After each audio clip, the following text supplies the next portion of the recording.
सुबह का सूरज निकला ही था कि झोपड़ी के आंगन में हड़कंप मच गया। अरे रे रे, मेरी धोती! ओ भागो! नंदू नींद में ही थी कि बाहर से बाबा की आवाज आई। वह बाहर आकर देखती है, एक बकरी बाबा की धोती लेकर भाग रही है, दूसरी बकरी बहू की साड़ी का पल्लू चबा रही है और तीसरी अम्मा की चप्पल मुंह में दबाए ऐसे दौड़ रही थी जैसे कोई इनाम जीत लिया हो। अरे, ये तो पूरी बारात निकली है। अम्मा डांटते हुए बोली, हंस मत नंदू, ये सब तेरी वजह से है। तू ही इनको ज्यादा सिर चढ़ाने लगी है। अम्मा, मैंने तो बस प्यार से बात की थी, ये तो खुद ही शैतान है। बकरी मैं करने लगी। अब नंदू की दिनचर्या तय हो गई थी। सुबह उठो, बकरियों को चारा दो, बकरियों से लड़ो, खुद हार जाओ। एक दिन नंदू ने सोचा, आज तो मैं इनको सबक सिखाकर रहूंगी। चलो लाइन में लगो, एक एक करके खाओ। बकरियां उसे ऐसे देखने लगीं जैसे कह रही हों, पहले तुम लाइन में लगना सीखो। अचानक सबसे मोटी बकरी आगे बढ़ी और धप, नंदू को हल्की सी टक्कर मार दी। नंदू गिरते गिरते बची। वह गुस्से में बोली, अच्छा, अब तुमने परी से पंगा लिया है। वह भूल ही गई कि उसने अपनी शक्तियां छोड़ी हैं। उसने गुस्से में हाथ उठाया, कुछ नहीं हुआ।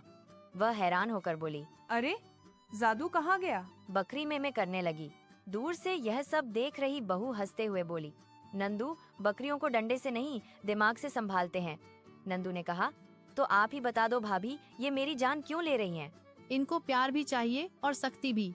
ज्यादा लाड करोगी तो सिर पर चढ़ेंगी। नंदू मन ही मन बोली, परी लोक में तो सब मेरी सुनते थे, यहाँ तो बकरियां भी नहीं सुनती। अगले दिन नंदू ने तरीका बदला। वह चुपचाप चारा रखकर खुद थोड़ी दूर बैठ गई। ना डांटना, ना चिल्लाना। बकरियां पहले तो चौकन्नी रहीं, फिर धीरे धीरे चारा खाने लगीं।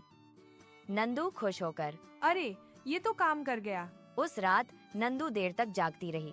छत पर बैठकर चांद देख रही थी। परी लोक में मैं काम से भागती थी और यहाँ काम ने मुझे रोक लिया। उसे पहली बार एहसास हुआ कि काम बोझ नहीं, जिम्मेदारी होता है। उसी पल आकाश में हल्की चमक हुई। परी लोक से एक छोटी सी रोशनी उतरी और नंदू के सामने एक नन्हा सा प्रकाश पक्षी बैठ गया। नंदू घबरा गई। तुम कौन हो? पक्षी बोला, मैं परी रानी का दूत हूँ। नंदू का दिल धक धक करने लगा। दूत बोला, नंदिनी, रानी जान चुकी हैं कि तुम धरती पर हो। नंदू घबराकर, तो क्या वो मुझे वापस ले जाएंगी? दूत ने कहा, अभी नहीं, रानी देख रही हैं क्या तुम इंसानों की तरह जिम्मेदारी निभा पा रही हो या नहीं। नंदू चुप हो गई। दूत जाते जाते बोला, याद रखना, अगर तुम फिर से शरारत में जादू का सहारा लोगी तो तुम्हें जबरन परी लोक लौटना पड़ेगा। रोशनी गायब हो गई। अगले दिन जैसे ही नंदू सोच में डूबी, बकरियों ने फिर हंगामा शुरू कर दिया। एक बकरी खेत की तरफ भागी। नंदू पीछे पीछे दौड़ी। रुको रुको, ये किसान तुम्हें खा जाएगा, खुद ही डरते हुए। गांव वाले हंसने लगे।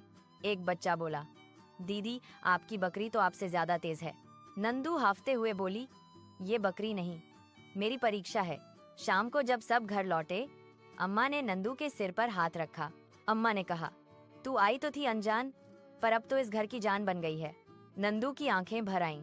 उसने सोचा, अगर यही जिंदगी है तो मैं इसे ठीक से निभाऊंगी। दूर कहीं परी लोक में परी रानी मुस्कुराते हुए सोचने लगी, लगता है नंदिनी सीख रही है। और उधर आंगन में बकरियां फिर से मैं कर रही थीं। मानो कह रही हूँ, अभी तो खेल बाकी है।